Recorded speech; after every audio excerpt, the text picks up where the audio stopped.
김종배 시선 집중. 여러분 안녕하십니까, 김종배입니다. 시선 집중 토요일 코너 토닥토담이 개편을 맞아서 오늘부터 새로운 모습으로 여러분들과 함께합니다. 출연자분들도 새 얼굴로 모셨는데요. 한 분 한 분 조금 이따 소개해드리도록 하겠습니다. 자, 오늘은 자녀 문제를 좀 짚어보려고 하는데요. 이번 주에만 2건이나 발생한 사건이 있었죠. 자녀 살해 사건이었는데요.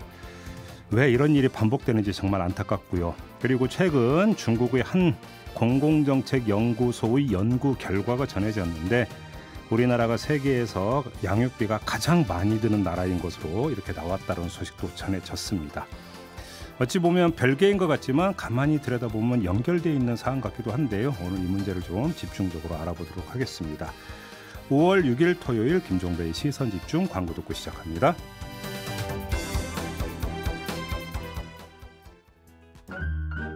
아침을 깨우는 이슈들 같이 들으실래요? 사람 냄새 나는 우리들의 이야기 토닥토담. 네, 토닥토담이 개편을 맞아서 새로운 내용, 새로운 식구들과 함께하는데요. 새롭게 합류한 세 분을 지금부터 한 분 한 분 소개해드리겠습니다. 이 세 분 중에는 익숙한 분도 계실 거고 새로 뵙는 분도 계시는데요. 가장 익숙한 분부터 소개를 해드리는 게 나을 것 같은데, 매주 화요일에 연장방송 청기누설을 함께 꾸며주고 있는 MC 장원 모셨습니다. 어서 오세요. 반갑습니다. MC 장원입니다. 네, 저희 제작진이 이 MC 장원이 사회적인 문제, 문화적인 문제에 상당히 통찰을 갖고 있고 말을 너무 잘한다. 네. 그래서 큰일 났네요. 강추를 해가지고 네. 근데 이게 다 빚인 거 알죠? 네. 네. 그래서 MC 장관과 이렇게 호흡을 맞추겠습니다. 앞으로 맹활약 기대를 하고요. 사법논담을 함께 꾸며주셨던 장윤미 변호사를 모셨습니다. 어서 오세요. 네, 안녕하세요. 오랜만에 인사드립니다. 장윤미입니다. 네. 그동안 잘 지내셨습니까? 예, 잘 지내고 있었습니다. 네. 애청자로서. 또. 그렇죠. 네. 사법논담이 좀 아쉽게 끝나갔고 그 서운해하는 분들이 좀 많이 있었는데 저도 그중 한 명입니다. 너무 서운합니다. 네. 네.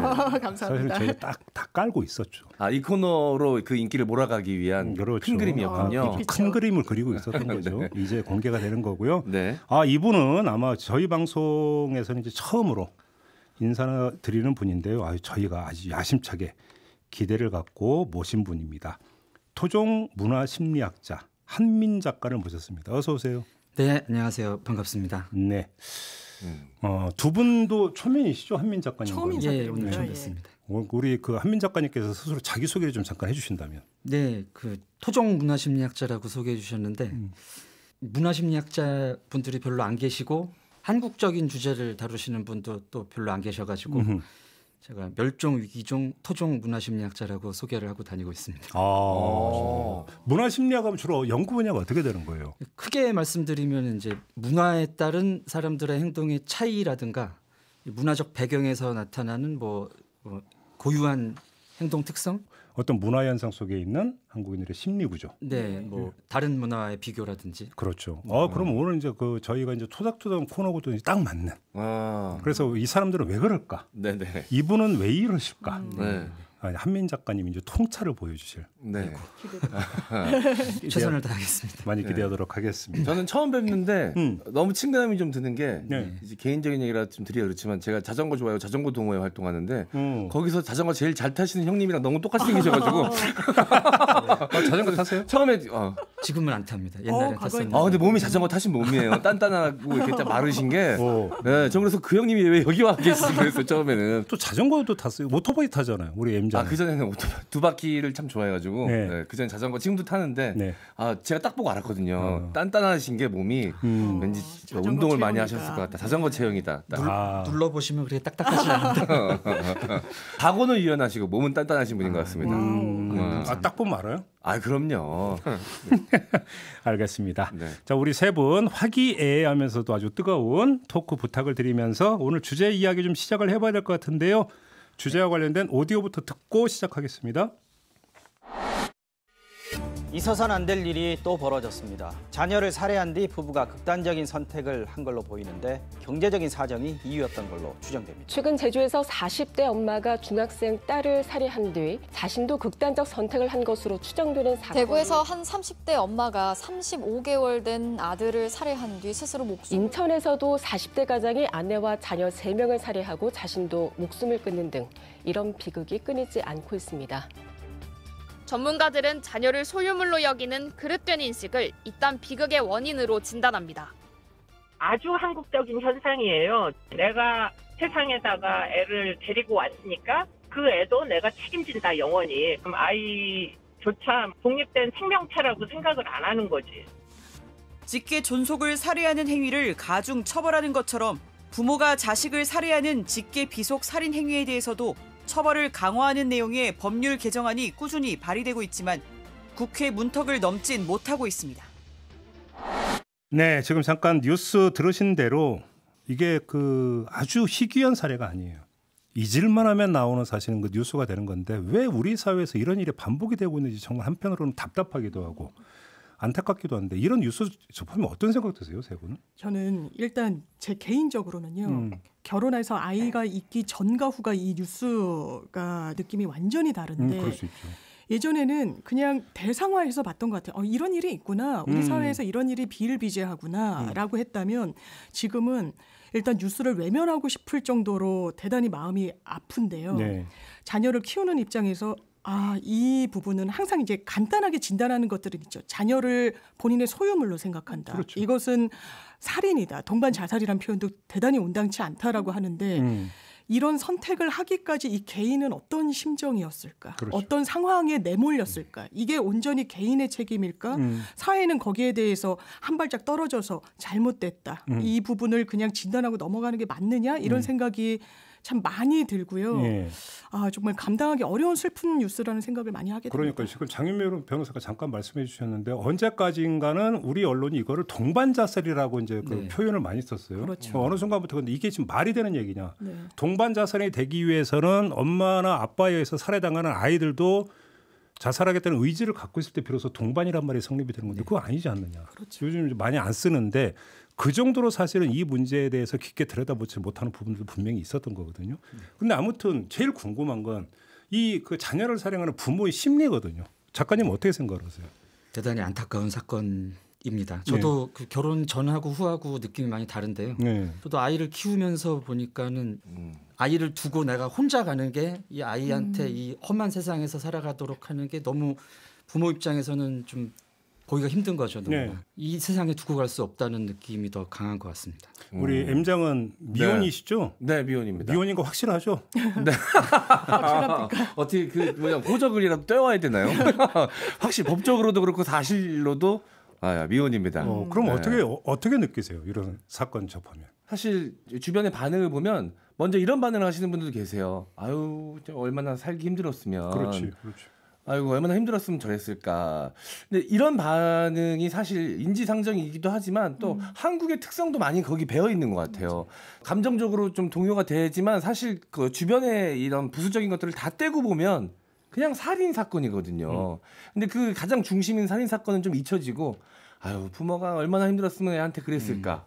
이 생각부터 먼저 하시는 분들도 많이 계시더라고요. 주변에 보면. 네. 저도 그런 생각 할 때가 있고 그런 것만큼 자녀가 태어났으면 끝까지 요즘은 특히나 이제 캥거루 가족이라 그래서 나이가 20이 넘고 성인이 넘어서도 계속해서 부모들이 품고 자녀들을 끝까지 양육하는 형태가 우리나라에 많잖아요. 그만큼 내가 만들었으니까 내 자녀는 죽을 때까지 내가 책임져야 된다. 이런 생각들이 좀 저번에 많이 깔려 있는 거예요. 특히 한국인들 사이에서는. 근데 자녀를 소유물로 생각한다라고 하는 얘기는 물론 틀린 진단은 아닌데 너무나 좀 관찰자적인 어떤 진단이라고도 볼 수 있는 거 아닌가요? 그 부분이 저도 조금 용어의 문제라고 생각하는데 예전부터 한국에 오셨던 이제 외국인들이라든가 뭐 하멜 표류기의 하멜의 기록에도 나오는데요. 한국 사람들은 자녀를 굉장히 끔찍하게 생각한다라는 기록들이 많이 나옵니다. 외국인의 시선으로 봤을 때. 그래서 그 책임감이라는 게 그냥 소유의 개념하고는 다른 거죠. 사랑이 비롯된 책임감이기 때문에 아까도 말씀드린 것처럼 사는 게 너무 힘들어지지 않았습니까? 네. 또 한국이 또 경쟁 사회이기도 하고 지나치게 그런 부분 때문에 혼자 남기고 가는 게 너무 안타깝다는 생각이 보다 강할 것 같습니다. 내가 끝까지 옆에서 케어해 줄 수 없을 바에는 네네. 차라리 함께 떠나는 게 낫다라는 생각이 든다. 네, 물론 이제 이런 결정을 옹호하는 건 아닙니다만. 네. 근데 정말 이게 근데 한국적 심리, 한국적 현상이라고 볼 수 있어요? 글쎄 다른 나라에는 이제 부모가 자살을 할 때 자녀를 이렇게 데리고 가는 경우는 잘 없지 않습니까? 그래서 한국적인 현상이라고 볼 수 있죠. 제가 이제 읽었던 책 중에 이상한 정상가족이라는 책이 있는데요. 이상과 정상이요.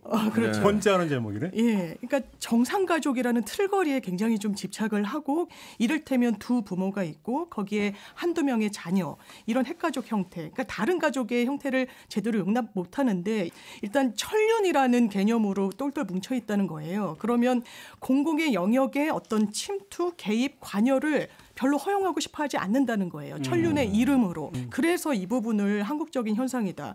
이게 외국 같은 경우에도 오히려 같이 한 가족이 한꺼번에 그리고 유서를 보면 항상 책임감을 이유로 자녀를 동반해서 살해하는 이런 경우는 거의 보지 못하기 때문에 한국적인 현상이다. 이런 얘기가 나오는 것 같아요. 근데 저는 조금 전에 장유미 변호사의 말씀에서 핵가족이라는 단어가 나오는 순간에 했던 게 있는데 우리가 지금 핵가족이 된 게 몇십 년 안 됐거든요. 그렇죠. 그러면 과거 대가족의 시대에 과연 이런 자녀 살해 사건이 있었는가를 한번 우리가 복귀해 볼 필요가 있을 것 같은데 할아버지, 아버지, 자녀까지 이렇게 3대가 같이 사는 그런 시대였다면 동반자 살해 아니죠. 자녀 살해가 있었는가.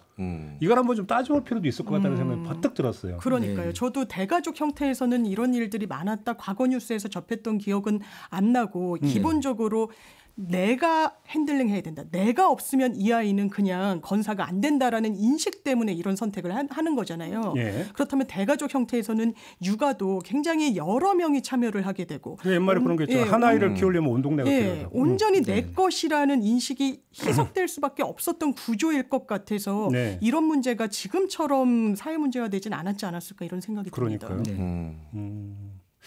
그렇게 놓고 본다면 이건 어떤 심리의 문제도 있겠지만 사회 구조의 문제도 있다. 이렇게 좀 봐야 되는 부분이 있는 거겠네요. 그렇게 놓고 본다면.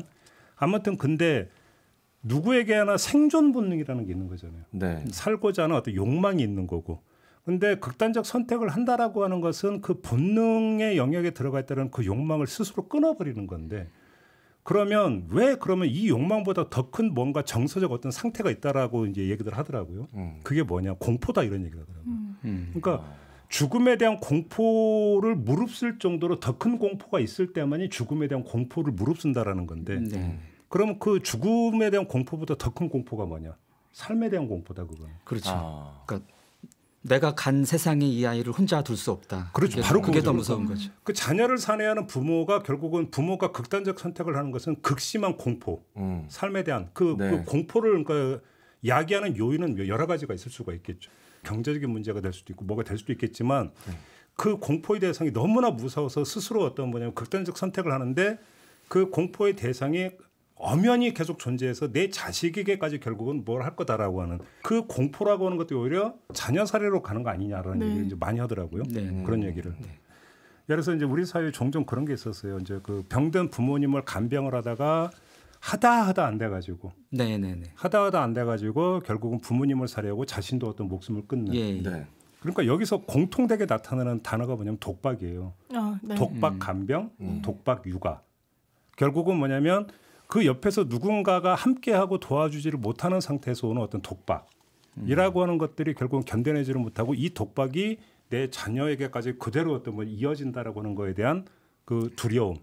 이것이 결국은 자녀 살해로 가는 거 아니냐라고 하는. 맞습니다. 이렇게 놓고 본다면 예를 들어서 이거 양형 기준을 올려야 된다. 살해인 사건으로 봐서 더 엄하게 처벌해야 된다는 얘기는 우리 법조인이시니까 어떻게 생각하세요? 일단 이 문제에 대해서. 저는 항상 대단히 간단한 방법으로 논의가 되는 게 무슨 범죄가 극악화된다. 문제가 있다. 그러면 양형 기준을 높이자. 법정형을 올리자. 그래서 엄벌에 처하자. 이렇게 이야기하는데요. 전 지금 짚어주신 대로 이런 일가족이 함께 죽음을 선택했을 때는 사회적 안전망이 작동하지 않는 거예요. 그렇기 때문에 이 개인이 삶에 대한 공포로 이런 선택으로 내몰린 겁니다. 제가 오늘 방송을 준비하면서도 여러 케이스들을 한번 좀 쭉 찾아봤는데 거의 이런 겁니다. 4억 빚이 생겼다. 8,600만 원 빚이 생겼다. 내가 몇 억 사기를 받았다. 그러면 이 돈을 감당을 못하는 거예요. 그리고 이걸 어떻게 해결해야 될지 사회적으로 해결할 그 원인을 못 찾는 겁니다. 그래서 이런 상황이 되는데 지금 법률은 상당히 많이 있어요. 일반 살인죄는요. 사형 무기 5년 이상의 법정형에 처해질 수 있습니다. 그런데 이제 존속살인이라고 해서 가중해서 처벌을 합니다. 존속이란 건 비속에 상반되는 개념이죠. 그러니까 위, 장인, 장모, 본인의 부모 아니면 뭐 조모, 조부모까지 합치는 건데 그럴 때는 사형 무기 7년 이상의 징역형이에요. 비속을 살해하거나 상해를 입힌다라고 해서 가중 처벌하는 규정은 없습니다. 그러니까 아니 자식은 소유물이 아닌데 이렇게 죽음으로 내모는 거 가중해서 처벌해야 되는 거 아니야라고 해서 비속 살해도 가중해서 처벌하자라고 하지만 그럼 양형 기준을 높이면 이게 원인 진단으로 해서 없어질 것인지 실제로 그리고 법원도요 과거보다 상당히 엄벌에 처하고 있습니다. 이거 본인이 동반자살이란 표현 쓰면 안 된다. 정말 손을 쓸 수 없는 미성년 자녀가 죽음으로 내몰린 거다. 살해당한 거다라고 판시를 하고 있어요. 최근에도 막 20년 이상의 형이 선고되고 이런 케이스들이 있습니다. 그렇기 때문에 근본적인 진단은 좀 되지 못하는 것 같습니다. 여기서 우리가 갈라야 되는 게 그러니까 그 자녀를 사려고 부모도 스스로 극단적 선택을 하는 경우를 지금 우리는 여기서 얘기하는 거지. 네. 그러니까 아이를 방치하다가 그냥 아이는 사려고 자기는 살려고 했던 부모를 얘기하는 건 아니거든요. 맞습니다. 오늘 이 자리에서. 네. 그러니까 후자의 경우는 당연히 저는 그 처벌 수위를 올려야 된다고 생각하죠. 네. 당연한 거고. 근데 전자의 경우에는 극단적 선택을 해서 같이 이 세상을 등록하면 처벌이고 뭐가 없는 거잖아요. 사실은. 그러니까 그건 의미가 없는 거고. 네. 근데 설령 어선가 자녀를 사려고 자기도 함께 가려고 했는데 미수에 그친 경우가 맞습니다. 있을 수는 있죠. 이런 경우에는 처벌을 강화할 수가 있겠죠. 근데 사실 이런 사람들은 보면은 아이를 학대하는 부모와는 결이 좀 약간 다른 사람들이잖아요. 네. 그런 점에서 오히려 자기가 살아남았다라고 하는 게 평생 짊어지는 가장 강력한 처벌이 되는 거 아닌가요? 이런 부모에게는. 물론 그렇다고 처벌 강화하지 말자는 얘기가 아니에요. 네. 그게 제대로 된 해법이 될 수 없다라는 걸 지금 이야기하는 거죠. 그렇습니다. 그 뭐 이렇게 좀 사회적으로 이슈가 되는 사건이 대한민국에서 벌어졌을 때 지금 언론이나 아니면 뭐 이런 관련 행정 당국들이 굉장히 좀 손쉬운 선택을 하려고 하는 경우들이 좀 있는 것 같아요. 그냥 이런 사건에 대해서 처벌을 강화하겠다. 그러면 사람들은 그냥 그런가 보다 하고 넘어갈 수 있는 문제니까 그런 손쉬운 길로 가는데 사실 더 큰 문제는 그 안에 이면에 좀 숨겨져 있는 거 아니겠습니까? 이 안전과 생명과 생계를 책임져 줄 수 있다라는 보장이 좀 되는 사회를 만들어가는 것이 더 중요한 문제인데 일단 처벌 강화만 이해하는 게 조금 너무 그 인스턴트적인 좀 해결 방안 아닌가라는 생각도 좀 듭니다. 이 점은 어떻게 보세요? 그러니까 연구 결과를 보면 그 자녀를 살해하고 본인도 이제 어떤 극단적 선택을 하려고 하는 부모의 층을 보면 젊은 층이다. 근데 어쩌면 이건 너무나 당연한 결과일 수도 있어요. 왜냐하면 자녀가 다 성인이 됐는데 자녀를 살해하고 나도 죽는다. 이거는 성립이 안 되는 거죠. 그러니까 아이가 한가할 수 없는 정도의 연령대일 때 이게 성립이 되는 거니까 당연히 부모는 젊은 층일 수밖에 없다라는 생각도 들긴 들어요. 근데 그럼에도 불구하고 우리가 그 하나 짚어봐야 되는 것은 젊은 층이면 그만큼 뭔가 여지가 더 있을 수도 있는 건데, 그죠? 왜 이렇게까지 선택을 해야 되는가? 이 문제는 따로 떼어서 좀 짚어볼 필요가 있을 것 같은데. 이 문제는 이제 아무래도 그 어린 나이일수록 육아 부담도 크고 돌봐줘야 될 것도 많고 내가 그러니까 책임져야 될 게 많아지는 거죠. 돈도 많이 들어가고 성장할 때까지 얘가 독립된 삶을 살 수 있을 때까지. 그러니까 이제 그게 안 될 것 같으니까 이를 남겨둘 수 없다라는 판단으로 이어지지 않을까요? 우리 장윤미 변호사 어떻게 생각하세요? 법원도 고민이 되게 많은 것 같아요. 그러니까 두 부부가 두 아이와 동반으로 이제 극단적 선택을 하렸던 케이스가 있었습니다. 갑자기 불현듯 그런 선택을 했다라는 거예요. 그러니까 너무 이 상황이 좋지 않으니까 순간적인 선택이었는데 막 부랴부랴 그걸 수습하려고 했어요. 막 아이도 다시 건사하려고 했는데 막내가 사망했습니다. 부부는 구속이 되는 거죠. 그런데 법원이 엄마에 대해서는 보석으로 풀어줬더라고요. 왜? 살아남은 아이와 함께 이 트라우마를 같이 견디면서 치료하고 앞으로의 삶을 살아나가야 된다라는 겁니다. 그렇기 때문에 이게 개인을 비판하고 미성년 자녀를 어떻게 했다라고 비난해서 끝나서는 안 돼요. 한 아이를 키우려면 계속 이야기가 나오지만 온 마을이 필요하다라고 하잖아요. 그럼 한국 사회가 그런 어떤 격언이 작동하는 사회인가? 전혀 그렇지 않습니다. 아이를 건사하는 것도 너무너무 제가 태어나서 제일 했던 일 중에 힘든 게 육아더라고요. 정말 깜짝 놀랐습니다. 이런 걸 하면서 사람들이 살아가고 있구나. 저 지금까지 너무 힘든 삶이었는데 더 큰 힘듦이 더 큰 게 남아 있군요, 있습니다. 기대하십시오. 네. 바로 이게 우리가 오늘 또 하나 이야기들은 자녀 양육 문제로 바로 연결이 되는 건데 잠시 전하는 말씀 듣고 그 얘기로 이어가도록 하겠습니다.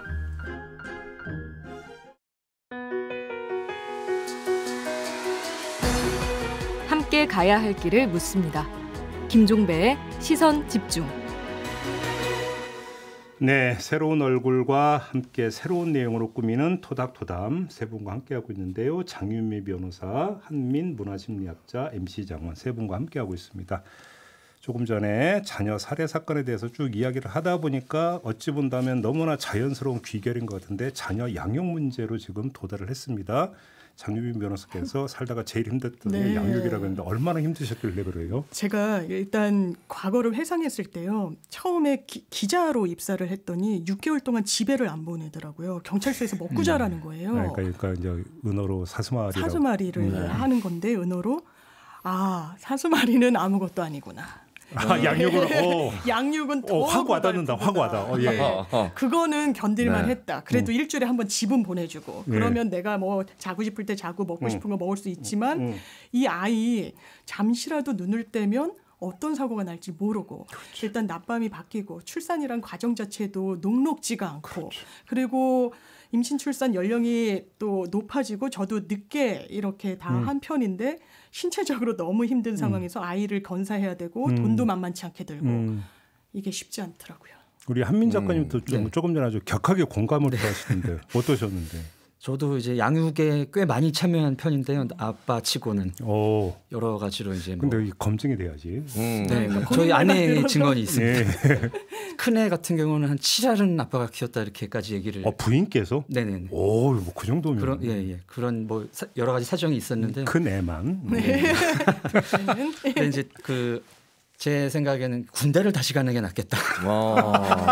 남자분들은 이게 이제 확 와닿으실 것 같아요. 군대를 다시 가는 게 낫겠다. 아니 육아는 언제나 힘든 거였겠지만 시대에 따른 이런 정도의 차이가 존재하지 않을까요? 왜냐하면 제가 그렇게 생각하는 게 제가 커왔던 사정을 생각해 보면 저희 어머니 아버지도 맞벌이를 하셨거든요. 그래서 집을 비운 시간이 많았어요. 저 어릴 때부터. 그래서 제가 농담처럼 얘기하는 게 어머니 날 낳으시고 곰탕 카레 날 키웠네라고 얘기하거든요. 그래서 지금도 곰탕 냄새 카레 냄새 맡으면 엄마 어디 가? 이 말부터 생각나거든요. 그래서 집에 항상 카레하고 김치. 카레 해놨을까 챙겨 먹어. 그러면 그냥 밥에다 얹어가지고 김치랑만 먹으면 되니까. 곰국은 끓여가지고 거기다가 파 엄마가 다져놓으신 거 이렇게 넣고. 그래도 곰국 끓여주신 게 어디예요, 그게? 근데 그걸 일주일 먹으면 문제가 되죠. 고기 이렇게 따로 정리해놓으신 거 냉장고에 있는 거 꺼내서 넣고 밥에다가 깍두기해서 먹고. 어릴 때도 늘 이렇게 밥을 먹던 기억이 나고요. 제가 10살 어린 여동생이 있는데 태어났을 때 제가 초등학교 3학년이었어요. 근데 그때도 엄마 아빠가 다 이제 맞벌이를 하셨으니까 제가 애를 봤거든요, 동생을. 그래서 동생이 하도 저랑 있는 시간이 많다 보니까 밤에도 잠을 안 자면 엄마가 안아주면 잠을 안 자는 거예요. 제가 안아야 자는 거예요. 저 믿을 만한 얘기인가? 이거 제가 저는 너무 좋았거든요. 일단 동생이 태어난 게. 그래서 어떻게 지금도 사이가 좋습니까? 너무 좋죠. 거의 뭐 육아를 하신 거니까. 지난주에 제가 돈 얼마 빌려줬는지 얘기 들으시면 깜짝 놀라실 거예요. 진짜 사랑하는구나 하실 거예요. 제가 볼 때는 M장이 작가 같은데. 무슨 말씀이세요? 이 방송을 동생이 들을 수도 있는데 거짓말할 수 있죠. 그러니까 당연히 이제 모든 육아를 제가 하진 않았지만 제가 많이 이제 학교에서 항상 끝나고 이제 하교하면 제일 먼저 하는 일이 동생 데리러 가는 일이었거든요. 어린이집에. 근데 그때는 그게 이상하지 않았거든요. 저 정도 나이면 아이 볼 수 있지 뭐. 그리고 이제 그때 또 가능했던 게 주변 이웃들이 다 도와줬어요. 저도 그랬던 기억이 나요. 아파트 살았는데 옆집, 윗집, 아랫집 다 이제 친분이 있어서 제가 힘들면 가서 거기 계신 어른들한테 부탁을 하면 다 들어주셨거든요. 밥 먹고 가라 그러고 했죠. 그래서 동생 데리고 가서 거기서 밥 먹기도 하고 뭐 갑자기 동생이 좀 아픈 것 같으면 바로 옆집으로 뛰어가기도 하고 이렇게 그게 그 시스템이 됐기 때문에 가능한 일이었겠죠. 저희 엄마 아빠가 특별히 자녀에 대해서 사랑이 없거나 그러셔서 그런 건 아닌 것 같아요. 근데 지금은 그때처럼 그럴 수 없는 많은 조건들이 좀 있잖아요. 그리고 아이를 키울 때 부모들이 갖춰야 되는 사회적 요건들도 너무나 많아졌고 그리고 다른 집 아이는 이렇게 키우는데 우리 집 아이는 그렇게 키우면 안 되지라는 그런 기준도 너무 높아졌고 그런 것들도 좀 영향이 있지 않을까 생각이 좀 듭니다. 그러니까 아까 제가 오프닝에서 잠깐 그 전해드린 바가 있었는데 그 중국의 한 연구소에서 조사를 해봤더니 우리나라가 양육비가 가장 많더라. 그래서 그 18살까지 키우는 데 드는 비용이 1인당 GDP 대비 7.79배더라. 물론 우리 정부는 뭐 이거 아니다. 좀 잘못된 조사다라고 했는데 일단 수치가 정확하냐 아니냐의 문제는 둘째치고 체감하는 게 있잖아요. 네. 양육비는 많이 듭니까? 돈이 제가 이런 생각이 들었어요. 요 조그만 애가 돈을 쏠찬히 쓰는구나라는 생각을 했는데요. 네. 정부에서 딱 임신을 하니까 50만 원 바우처 같은 걸 주더라고요. 임신하니까. 네. 그래서 근데 워낙 뭐 초음파 저는 뭐 3D 초음파 이런 건 찍지도 않았어요. 그런데도 그 돈은 대단히 쉽게 사라지더라고요. 병원 몇 번 가니까.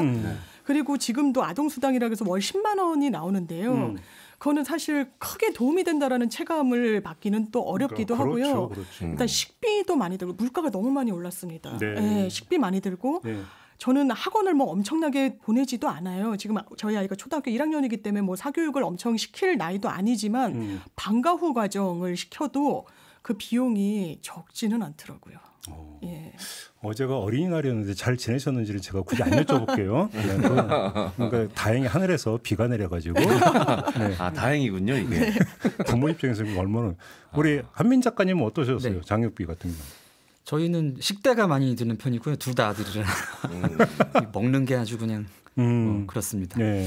그리고 이제 저는 이제 개인적으로 그 양육 철학이 학원 그런 데 좀 안 보내려는 편이라 학원비는 안 들고 있습니다.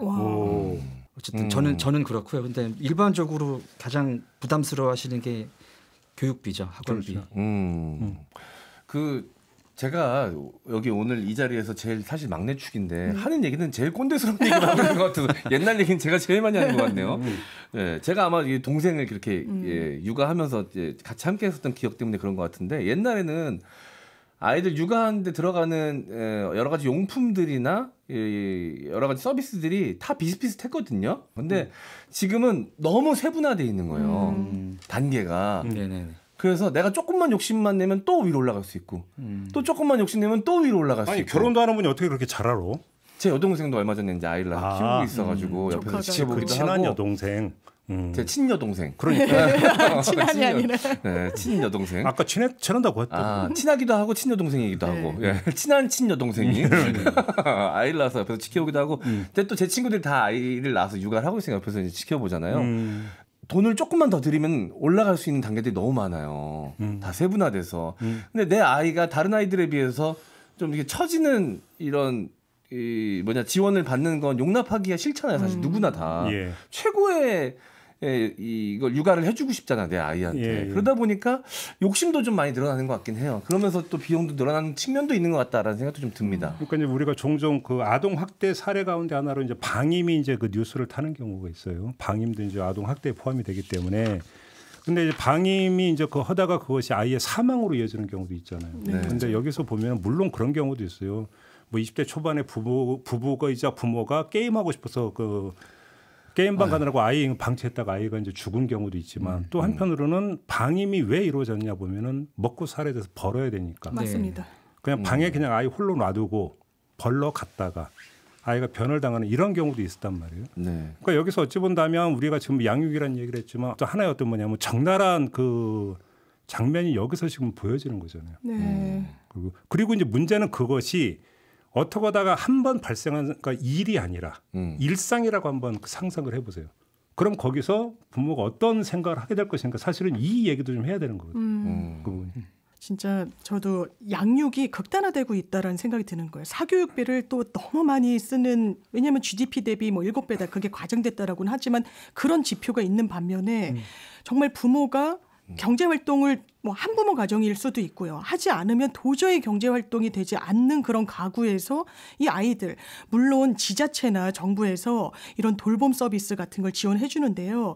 실제로 요건이 상당히 까다롭더라고요. 그리고 본인이 원할 때 적시에 그런 서비스를 받을 수도 없어요. 그럼 아이를 그냥 홀로 남겨두고 경제활동에 나가는 겁니다. 그러다가 방임이 되고 유기가 되고 아이가 다치거나 심한 경우에는 죽음으로 내몰리기도 하는데 이런 극단적인 상황을 아이를 낳으라고만 하고 저출산 문제가 심각하다라고 하고 인구 절벽을 진단은 하지만 그렇다면 어떤 사회적인 시스템으로 이걸 뒷받침해 주려는 노력이 과연 정말 이 현장에 있는 사람들한테 체감될 정도로 작용하고 있느냐 이건 상당히 미지수입니다. 그러니까 약간 좀 너무나 이건 판타지급이지만 한번 예를 들면 엊그저께 그 기본소득당의 용해인 의원이 2살배기 아들을 안고 기자회견을 했어요. 그러면서 이제 어린이날과 그 전날이었죠. 기자회견을 하면서 양육자 입장에서 이제 이야기를 한 게 있었죠. 그러면서 노키즈존 문제를 제기를 했던데 저는 그 장면을 보면 이런 생각을 했어요. 아까 얘기했던 먹고 살려고 아이를 그냥 문 걸어 잠그고 방에 그냥 놔두고 나갔던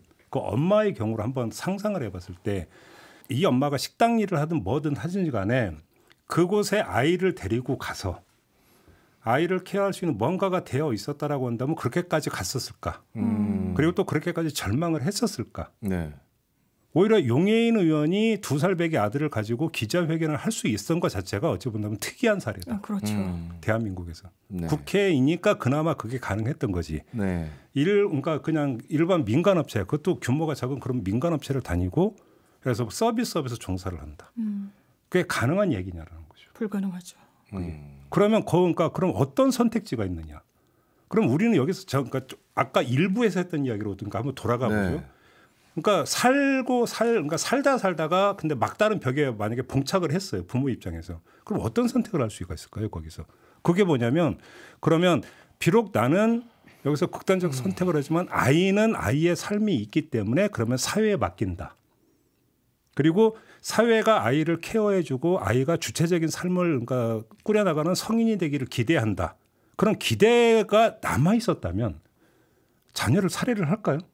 안 하겠죠. 할 이유가 없는 거죠. 자녀를. 과거에 이렇게 마을 공동체가 살아 있을 때는 급한 일이 생기면 옆집에 잠깐 옆집도 아이를 키우고 있으니까 가서 맡겨놓고 급한 일 보러 갔다 올 수 있었는데 지금은 이제 마을 공동체라는 게 이제는 이름이 무색할 정도로 아예 붕괴가 됐기 때문에 맡길 데가 없단 말이죠. 그러면 이 역할을 정부에서 지자체에서 대신 해줘야 되는데 지금 아마 이 방송 들으시는 분들 중에도 이제 육아를 하시는 분들이 내가 갑자기 일 생겼을 때 맡길 데가 있을까? 아마 한 군데도 떠오르지 않는 분들이 태반이지 않을까? 라는 생각이 드네요. 그러니까 이게 뭐 아이를 살해하고 본인도 극단적 선택을 하는 게 한국적 현상이 아니라 설령 그게 한국적 현상이라고 인정을 한다 손 치더라도 세계에서 거의 유례를 찾아볼 수 없을 정도로 급격히 떨어지고 있는 출산율도 한국적 현상 아닙니까? 그럼 그건 맞닿아 있다고 봐야 되는 거죠. 네. 그러면 거기서 공통되게 나타나고 있는 원인은 결국은 한국인의 특성, 한국인의 심리 이런 게 아니라 한국 사회라고 봐야 되는 거죠.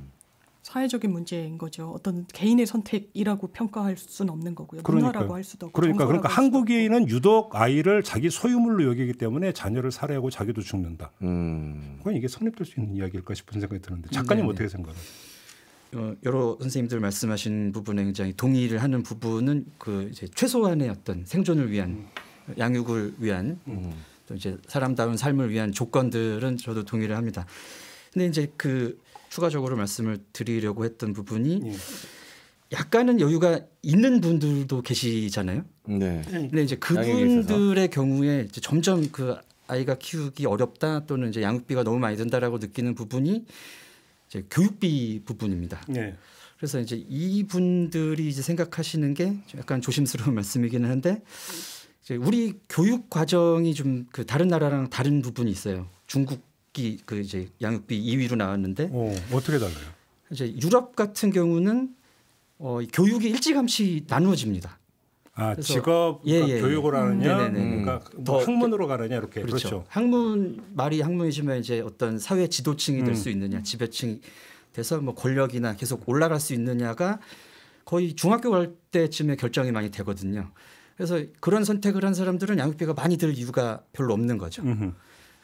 근데 이제 한국이나 중국 같은 경우는 이 교육 자체가 내 장래 신분을 결정지을 만큼 그런 이제 제도이기 때문에 내 아이가 뭐가 될지 모르니까 중학교, 고등학교 계속 양육비가 들어가야 되는 거죠.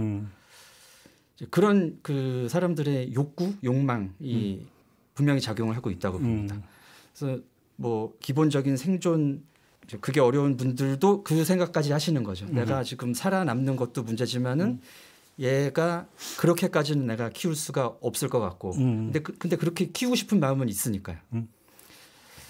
그런 이제 욕망에 대한 부분은 한국적인 부분이라고 말할 수 있을 것 같습니다.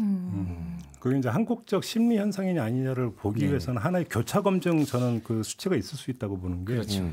그게 뭐냐면 지금 우리는 그 데이터가 없기 때문에 여기서 단정은 못하지만 자, 한 해에 고아원에 버려지는 아이가 얼마나 될 것인가. 그러면 그게 뭐 이래서 뭐 이제 그 통계인가 저게 있을 거 아닙니까? 그러면 만약에 유독 그 대한민국에서 그 자기 그러니까 예를 들어서 부모가 이제 사고나 이런 걸로 부모가 불의의 변을 당해서 돌아가셔가지고 어쩔 수 없이 아이가 이제 고아원에 가는 경우가 아니라 부모에 의해서 그냥 고아원에 맡겨지는 경우로 지금 저는 말씀을 드리는 거예요. 이게 이 수치는 다른 나라에 비해서 현저하게 떨어지면서 예를 들어서 자녀를 살해하고 본인도 극단적 선택하는 사례는 높다면 그건 한국적 현상일 수가 있어요. 그러니까 한국적 심리 현상일 수가 있죠. 근데 그게 아니라면 얘기가 달라지는 거다라는 거예요. 왜 그러냐면 그 아이를 살해하고 자기도 그러니까 스스로 어떤 극단적 선택을 하는 게 한국인 부모로서 아이를 끔찍하게 여기는 것의 하나의 어떤 뭐냐면 반증 살해라면 그 논리에 따르면 아이를 고아원에 버리면 안 되는 거죠. 그렇죠. 그리고 그 수치는 많이 떨어져야 되는 거죠. 외국의 경우에 평균에 비해서 이거를 보면 알 수가 있을 거다라는 거죠. 그런 점에서 놓고 본다면 이 단면만 보고 너무 단정할 성질의 문제는 아닐 수도 있다. 이렇게도 좀 접근해 볼 수 있지 않을까 싶은 생각이 좀 들어요. 그런 생각이 듭니다. 참 지금 사교육비 얘기를 해주셔서 저도 학부모가 되니까 저는 이런 생각이 들더라고요. 아이의 미래를 위해서 굉장히 좋은 직장, 대학을 보내기 위해서라는 적극적인 사교육비 집행이라기보다는요. 대단히 소극적인 형태라는 생각이 들었어요. 이를테면 다른 아이들은 다 학원에 보내, 학원에 가. 거기서 커뮤니티가 형성되고 대화가 오가고 거기서 친구를 사귀는데 우리 아이만 거기서 빠질 수는 없다라는 그런 부분. 그리고 대단히 좋은 대학교를 보냈을 때 이 아이가 행복할 것이냐 그렇지 않더라는 거예요. 그냥 남들만큼 그냥 남들 앞에 그냥 떳떳한 직장을 보내기 위한 그런 소극적인 형태로의 결론을 위해서 사교육비에 엄청난 열정과 비용을 들이고 있다라는 생각이 들어요. 저는 좀 이상하다는 생각이 들었습니다. 그 뭔가 남한테 뒤처지지 않기 위해서 그러니까 뭔가를 하고 싶어서 돈을 쓰거나 하는 거는 전 플러스 요인이 있다고 생각하는데 그렇지 않고 뒤처질까 봐 최소한 남들 하는 만큼만 하기 위해서 이렇게 많은 돈을 쓰는 게 과연 맞는 것인가? 이런 생각이 좀 들기도 했습니다. 사교육 얘기하면 그런 얘기를 하는 사람이 있어요. 이 사교육이라는 게 대한민국의 부모나 아이들이 공통되게 나타나는 현상이 아니라 중산층에서 나타나는 악유다툼적 생존 게임이다. 이거는. 왜 그러냐면 절대 빈곤층은 보내고 싶어도 못 보낸다. 그러니까 사교육 시장과 상관없다. 빈곤층은. 최상류층은 사교육에 의존하지 않아도 된다. 왜 그러면 안 되면 외국 대학 보내면 된다는 거죠. 부모의 어떤 금력을 가지고. 그래서 결국은 사교육 경쟁에 몰두해 들어가는 것은 중산층 부모. 그래서 내 자식이 중산층으로 살고 있는 나위 지위 정도에서 떨어지는 것은 도저히 못 보니까. 그래서 오히려 방어적 성격을 띠고 있다 이렇게 분석하는 분들도 있거든요. 방어적 성격. 딱 맞는 회피 동기. 그렇죠. 그렇게 놓고 본다면 사교육이라고 하는 부분들 같은 경우는 엄밀히 말하면 중산층 안에서 이루어지는 생존 게임적 성격이 있다라는 것이죠. 근데 우리가 지금 여기서 이야기하고 있는 그 자녀 살해의 경우라고 한다면 중산층에서 나타나는 현상은 아니죠. 오히려 이제 극빈층이나 이런 데서 이제 많이 나타나는 현상이기 때문에 양육 부담에서부터 비롯되는 부분은 분명히 있는데 그것이 사교육으로 인한 어떤 비용 이것과 직결되는 그런 성질의 문제는 완전히 아닌 거죠. 다른 파트라고 보는 게 맞겠네요. 다른 영역, 사회 계층적으로도. 그렇죠. 그렇게 놓고 본다면 최소한으로서 인간다운 삶이 보장되지 않는 여기서 찾아야 되는 거죠. 그것이 어떤 좀 더 윤택한 삶을 살기 위한 사교육 때문에 양육 환경이 힘들어지고 그래서 버티다 포기한다. 이런 접근법은 아니라는 거죠. 그것이. 결국은 이것이 얼마만큼 대한민국이 지금 되게 잔인한 사회인가를 보는 거 이걸로 봐야 되는 게 아니냐라는 싶은 생각이 좀 많이 들거든요. 얼마나 거친 사회인가. 이게 그 만약에 국가에서 양육비 지원을 더 적극적으로 좀 많이 해서 내가 받을 수 있다면 제가 아직 결혼도 안 했는데 결혼도 하고 왜 안 했는지를 한번 지금 그러면 이런 것 때문에 안 한 거예요 지금? 네? M장은? 사회 문화적인 원인 때문에. 그러니까. 아니 분명히 있겠죠. 수많은 원인 중에 이것도 하나 있죠. 아이를 케어하려면 들어가는 돈이 많은데 지금은 난 내 인생이 너무 소중하고 나한테 들어가는 돈도 부족한데 난 내가 지금 하고 싶고 먹고 싶은 게 너무 많은데 이걸 양보하고 아이를 키워야 된다라는 것도 사실 없으니까 할 수 있는 생각이겠지만 그것도 사실 저한테는 좀 부담이고 하고 싶지 않은 선택인 거예요. 근데 이제 양육비를 늘려준다고 해서 내가 그 여러 가지 수많은 다른 조건이 있는데도 불구하고 아이를 낳을 결심을 할까? 그렇지는 않을 거예요. 하지만 중요한 또 포인트의 전환은 되겠죠. 그리고 이게 되게 크게 또 도움이 된다고 생각해서 아이를 낳으려고 마음먹는 분들도 계시겠죠. 근데 제 경우 같은 경우에는 그 외에 여러 가지 고민되는 게 지나고 나서 보니까 엄청난 무한 경쟁 속에서 살아왔거든요. 그럼요. 살아남기 위해서. 그러다 또 제 유튜브 채널을 운영하니까 더 심각합니다. 무한 경쟁이에요. 작은 유튜브 채널인데 넷플릭스랑도 경쟁해야 되고 예. 수많은 이 OTT, IPTV, 지상파 다 저의 경쟁 상대로 느껴지는 거예요. 이런 경쟁 속에서 살았는데 내가 아이를 낳으면 어떻게 될까? 내가 이 아이를 어떻게 키우는가도 내 주변 사람들과 비교의 대상이 될 것 같고 그렇죠. 그런 도구로 아이를 내가 생각하진 않을까? 라는 생각에 그러면 난 아직 아이 낳을 준비가 안 되는데 라는 생각으로 귀결이 되더라고요. 그렇죠. 그렇게 아이 한 명을 키운다는 게 참 어려운 일인 것 같아요. 네.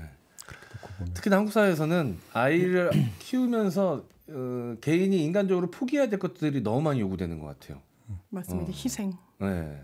그게 너무 당연한 거고 부모기 때문에 해야 되는 거고 그렇게 개인의 책임으로 돌리고 사회에서 별로 책임져 주지 않고. 근데 많은 사람들이 약간 착각하고 있는 게 그렇게 얘기하는 분들이 종종 있어요. 지금이 어느 시대인데 밥 굶는 시대는 아니지 않냐. 네. 옛날처럼 보릿고개가 있었고 밥 굶는 시대라면 내가 이해를 하겠는데 네. 그런 시대도 지냈는데 어떻게 애를 그렇게 하고 그러니까 목숨을 끊을 수 있느냐. 그거는 부모의 자격이 없는 사람들 얘기다. 그냥 이런 식으로 단순화하는 경우가 있는데 네. 제가 볼 때는 이제 그렇게 이야기하는 분들의 삶의 환경이 어떤지 모르지만 그렇지 않은 분들 되게 많아요. 맞습니다. 그렇죠. 대한민국 사회에서. 그래서 제가 그 2008년 10년 이때 세계 금융위기 직후에 이제 취재를 해서 여러 사람들의 사연을 한번 취재한 적이 있었는데 제가 만났던 한 모녀가 있어요. 네. 그 모녀는 이제 그 이른바 아버지의 폭정 때문에 그러니까 견디다 못하고 거의 이제 집에서 도망쳐 나오다시피 해가지고 결국 이제 모녀가 같이 살고 있는데 엄마는 그러니까 이제 어떻게 그 근근히 생활하고 있냐면 열심히 노력해서 이제 그 요양사. 네. 요양사 활동을 하면서 이제 그 살고 있었어요. 그때 딸이 중학생이었어요. 그런데 이제 거기서 한 달 그 이제 벌이 저한테 얘기를 해주더라고요. 근데 도저히 그러니까 생계가 유지가 안 돼요. 그래서 그때 그 딸내미하고 엄마가 저한테 공통되게 했던 게 뭐냐면 딸이 중학교에 들어가는데 가방을 못 사줘가지고 그게 그렇게 한이 됐고 그래서 가방을 얻어가지고 아이를 중학교 보냈다는 얘기를 하면서 이제 그 지었던 표정이 저는 지금도 눈에 선한데. 그게 별거 10몇 년 전 얘기예요. 이게. 근데 그러니까 지금 굶는 사람이 어디 있냐 이런 얘기 함부로 할 수 있는 그런 게 아니거든요. 우리 사회 어두운 그늘의 그 그림자는 아직도 되게 짙어요. 그리고 이런 경우는 대부분 여기서 발생하고 있는 거거든요. 이것이. 그러니까 이것이 뭐 아동수당 10만 원 준다고 해서 풀릴 수 있는 성질의 문제가 아니라는 거예요. 이게. 그런데 그거 모든 것을 부모 탓으로 돌리면서 가져갈 수 있는 것이냐의 문제. 그리고 아까 이제 잠깐 전하는 말씀 때문에 잠깐 방송을 하셨을 때 우리 한민 작가님이 그 말씀을 하셨어요. 만약에 그래서 도저히 자녀를 그렇게 이제 그 함께 데리고 가지를 못해서 자녀는 놔두고 그냥 부모만 어떤 극단적 선택을 했을 경우에 살아남은 자녀가 부모를 어떻게 평가할 것인가.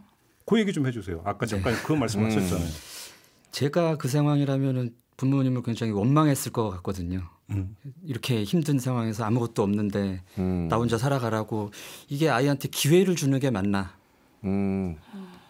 그런 생각도 할 수 있을 것 같습니다. 그러니까 어찌 본다면 그 자식은 소유물이라고 생각해서 그런 부분도 분명히 있을 수는 있겠지만 네네. 어찌 본다면 이게 아주 그 너무 좀 아이러니한 이야기인지 모르지만 홀로 남겨두고 떠난다는 게 된 게 자식한테 참아 못하는 죄 짓는 거라고 생각하면서 그런 짓을 벌일 수도 있다는 거예요. 네, 맞습니다.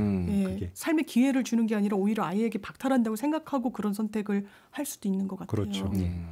이렇게 놓고 본다면 심리 이전에 결국은 구조. 제가 지금 그래서 그 뭐 자녀를 살해하고 뭐 그러니까 자기도 스스로 어떤 극단적 선택을 하는 부모들을 옹호하려고 하는 얘기가 전혀 아니에요. 네. 절대 아니고 그렇습니다. 그렇게 오해를 하시지 말았으면 좋겠는데 왜 이런 선택까지 가는 데 있어서는 제가 볼 때 이건 선택이 아니라 내몰린 결과라는 거예요. 네.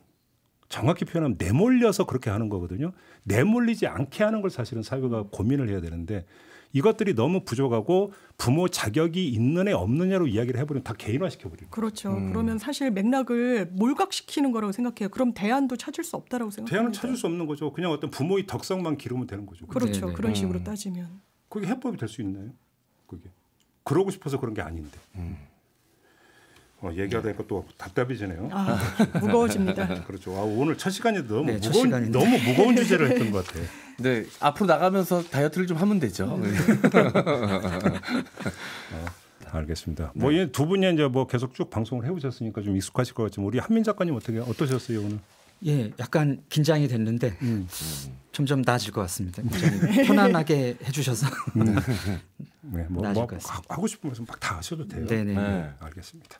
자, 오늘은 좀 무거웠지만 그래도 우리의 사회의 한 단면을 좀 들여다볼 수 있는 이런 이야기를 좀 꾸며봤는데요. 이렇게 좀 시간이 다 돼서 오늘 이야기를 또 마무리를 해야 될 것 같습니다. 세 분 말씀 잘 들었습니다. 고맙습니다. 감사합니다. 감사합니다.